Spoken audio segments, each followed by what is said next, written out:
हाँ शर्मा जी, आप तो बीएलआरपी का नेशनल प्रेसिडेंट है। आपको क्या लगता है आज का बंगाल का जो रिज़ल्ट आया, जिसमें आप लोग स्टेट प्रेसिडेंट सब मिल के इकट्ठा होकर फाइट किया है और बीजेपी को सपोर्ट किया है, आपको क्या लगता है पश्चिम बंगाल का अभी राज थोड़ा निकलेगा, सही दिशा में जाएगा?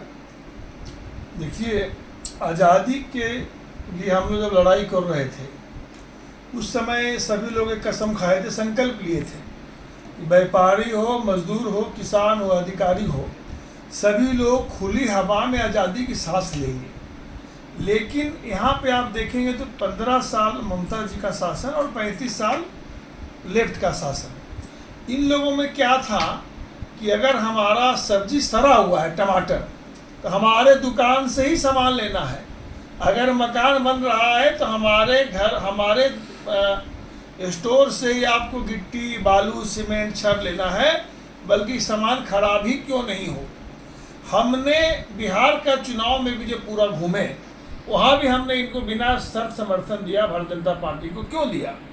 क्योंकि ये लोग कनेक्टिविटी बड़ा फास्ट करते हैं, और सबसे बड़ा है कि जिस स्टेट का कनेक्टिविटी फास्ट होगा वहाँ लॉ एंड ऑर्डर भी अच्छा होगा, क्योंकि कहीं कुछ क्राइम होगा, अपराध होगा तो पुलिस तुरंत वहाँ पहुँच सकेगी।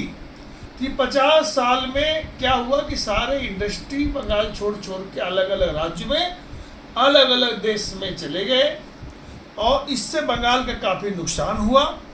तो हमने हर विधानसभा में आप देखेंगे तो करीबन हमारे पास में 214 कैंडिडेट, जो हमारे प्रदेश के प्रभारी हैं डॉक्टर विद्युत पोद्दार साहब, पार्टी के नेशनल सीनियर वाइस प्रेसिडेंट, और राजीव चटर्जी जी ने बोला कि सर हम लोग इतने लोगों को टिकट देंगे। लेकिन बाद में हम लोगों ने ये फैसला लिया कि कुछ जगह पे, 2-3-4 जगह पे आप लोगों नामांकन भर दिए, अच्छी बात है, लेकिन प्रधानमंत्री जी का जो विकसित भारत का जो उनका सपना है, उनका सपना को पूरा करने में हम सभी लोगों को योगदान देना चाहिए। सभी सरकार में कुछ कमियां भी होती हैं, कुछ अच्छाई भी होती है, लेकिन एक बड़ा मिशन को जब पूरा करना है, कोई बड़ा एम लेके चलना है, उसमें छोटा छोटा कमी को किनारे रखिए और एक बार ये सोचिए कि हम लोग कैसे भारतीय जनता पार्टी की सरकार बनाएं, ताकि पूरे विश्व में एक मैसेज जाए कि प्रदेश का संबंध देश से, देश का संबंध विदेश से, और ये ज़माना है ग्लोबलाइजेशन का। तो मुझे बहुत अच्छा उम्मीद है कि वेस्ट बंगाल अब विकास की तरफ बढ़ेगा, एक विकसित वेस्ट बंगाल बनेगा, और फिर से पुराना जो गौरव था, आज से 50 साल पहले का वेस्ट बंगाल फिर से लौटेगा और पूरे विश्व में अपना एक पहचान बनाएगा। वहाँ की संस्कृति पर जो आघात हो रही थी, वहाँ की संस्कृति को, संस्कार को जो मिटाने का जो प्रयास चल रहा था, उसे बंगाल की जनता ने नकार दिया, उनको शांत किया है। अच्छा पंकज जी, आने वाला दिन में आपका बंगाल का जो लड़ रहा है, क्या राजीव चटर्जी बोल रहे जो प्रेसिडेंट है, उसके लिए आपका क्या मैसेज है? देखिए, राजीव चटर्जी साहब को हमने पहले भी यही कहा था कि चुनाव लड़ना, जीतना, ये पार्टी का मकसद होना चाहिए। ऐसा नहीं कि चुनाव लड़े, किसी का वोट कटा, हार के नहीं। हम लोगों ने कहा है किसी को हराना या गिराना मेरा मकसद नहीं है। भारतीय लोकमत राष्ट्रवादी पार्टी को कैसे 60 से 70% वोट मिले भारतवर्ष में, और ये 7 करोड़ जो हमारे सदस्य हैं, ये एकजुटता के साथ कार्य कर रहे हैं। तो हमारे पश्चिम बंगाल भारतीय लोकमत राष्ट्रवादी पार्टी के जो अध्यक्ष हैं, हमारे छोटे भाई राजीव चटर्जी साहब के लिए हमारा बस एक ही सलाह होगा कि रात दिन हम लोग कैसे अपने सदस्य को बढ़ाएं और एक पॉजिटिव अप्रोच रखें। अगर मान लिया आपका भारतीय जनता पार्टी अगर 100 अच्छा काम करता है, आप 200 अच्छा काम करिए। उनका स्पीड अगर 100 किलोमीटर प्रति घंटा है, अपना स्पीड को आप 200 किलोमीटर लेके जाइए।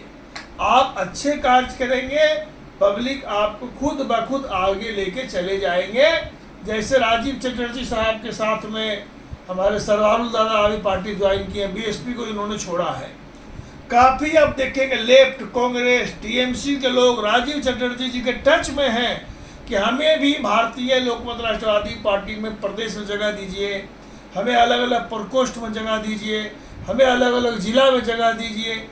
ये जो डिमांड बढ़ी है पूरे भारतवर्ष में, और एक पॉजिटिव पॉलिटिकल पार्टी के रूप में जो स्थापित हुआ है भारतीय लोकमत राष्ट्रवादी पार्टी, ये देश की जनता का प्यार, माता महाकाली जी का आशीर्वाद और हमारे सभी सम्मानित सदस्यों ने जो रात दिन मेहनत किया है, ये उसी का नतीजा है।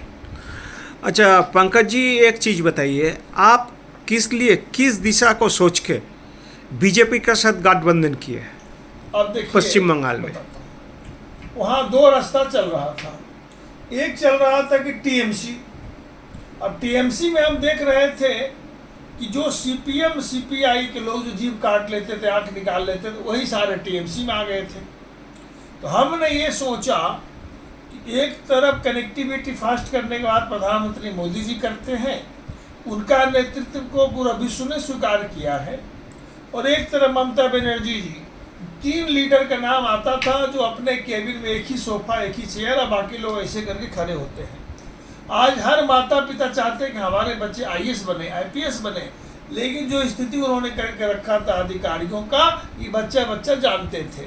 तो इसीलिए हमने ये सोचा कि कनेक्टिविटी डेवलपमेंट पर अगर मोदी जी ध्यान दे रहे हैं, तो क्यों ना हमें वेस्ट बंगाल में अपने हमारे जो 10 लाख जो सदस्य हैं भारतीय लोकमत राष्ट्रवादी पार्टी का, क्यों न एक बार भारतीय जनता पार्टी को मदद किया जाए, क्योंकि चुनाव हारना और दूसरों को चुनाव हराना ये हमारी पार्टी का मकसद नहीं था। हमारी पार्टी का मकसद था कि हमें बदलाव करना है। बदलाव कैसे होगा? बदलाव जनता की चाहत से होगा, और बदलाव जब होगा तो एक नए विचार उत्पन्न होगा, हम कुछ करके दिखाएं डेवलपमेंट। तो अभी प्रदेश और देश, ये जमाना है ग्लोबलाइजेशन का।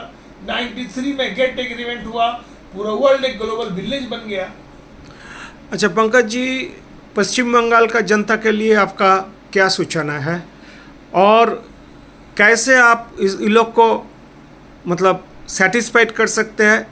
जे आप लोग बेफिक्र रहिए, हम लोग साथ में हैं, कुछ अगर सलाह है तो। पश्चिम बंगाल की तमाम जनता को हम कहेंगे कि भारतीय लोकमत राष्ट्रवादी पार्टी ने जो आपके घर घर जाके जो आपको जो वचन दिया, आप स्वतंत्र और आज़ाद भारत का नागरिक के रूप में आज़ादी से जी सकेंगे भारतीय जनता पार्टी के राज में, आपको हम वचन देते हैं। प्रधानमंत्री मोदी जी ने जो आपको जो वादा किए हैं वो पूरा भी करेंगे, और हमने ये भी कहा है लोगों को कि अब आप लोग बेफिक्र हो करके, क्योंकि प्रदेश में और देश में दोनों एक साथ जब सरकारें चलती हैं, उनकी सोच भी एक साथ मिलती है, तो तेज़ी से डेवलपमेंट होता है।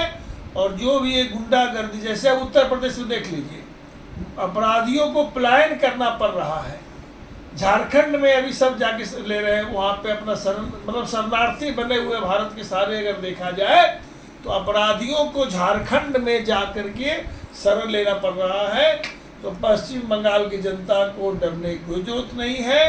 जो भी वहाँ सरकार बनेगी, मजबूती से वो काम करेंगे मुख्यमंत्री, और भारतीय लोकमत राष्ट्रवादी पार्टी के सम्मानित सदस्य उनके साथ चट्टान की तरह खड़े रहेंगे। Thank you.